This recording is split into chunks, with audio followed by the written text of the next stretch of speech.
مفتی صاحب کے بیانات کے لیے مفتی مقصود مینگل کے آفیشیل چینل کو سبسکرائب کریں۔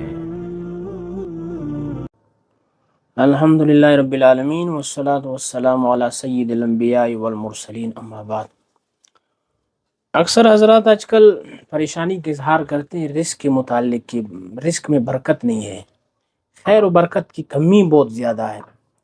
تو اس کی بہت سارے وجوہات ہیں۔ انسان سے جب جیسے گناہ ہو جاتا ہے تو اللہ تعالیٰ رزق کی تنگی دے دیتے ہیں، ایک آزمائش بطور امتحان کے اپنے نیک بندوں کو۔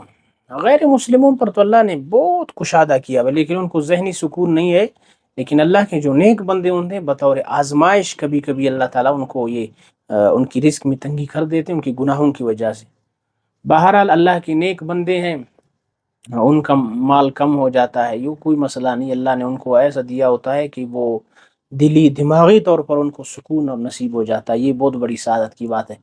بہرحال حسن حسین ایک کتاب ہے، اس میں ایک درود شریف ہے، جو شخص چاہتا ہے کہ اللہ تعالیٰ میری رزق میں برکت عطا فرمائے اور کثرت بھی، مال اور منال دونوں میں، تو وہ حدیث پڑھے، اللہم صلی علی محمد عبدک ورسولک وصلی علی المؤمنین والمؤمنات والمسلمین والمسلمات، اللہم صلی علی محمد عبدک ورسولک وعلی المؤمنین والمؤمنات والمسلمین والمسلمات۔ یہ وہ درود ہے جس کو بندہ پڑھتا ہے، اللہ اس کی مال منال سب میں کثیر تعداد میں خیر و برکت عطا فرماتے ہیں۔ اب لوگ پوچھتے ہیں کتنی مرتبہ پڑھنی چاہیے، تو بھی ایک سوال ہے، تو اس کا جواب یہ ہے کہ صبح و شام 5 مرتبہ 10 مرتبہ صبح و شام اس کو پڑھ لیا کرو۔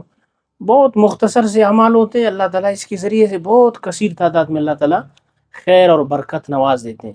لیکن لوگ چونکہ ان کا ذہن اور دماغ بنا ہوا ہوتا ہے کہ بھائی نہیں، میں گاہک کے انتظار کروں، میں گاہک کو چھوڑو، جو حدیث پیغمبر کے فرمان ارشادات ہیں ان کی طرف آنا چاہیے۔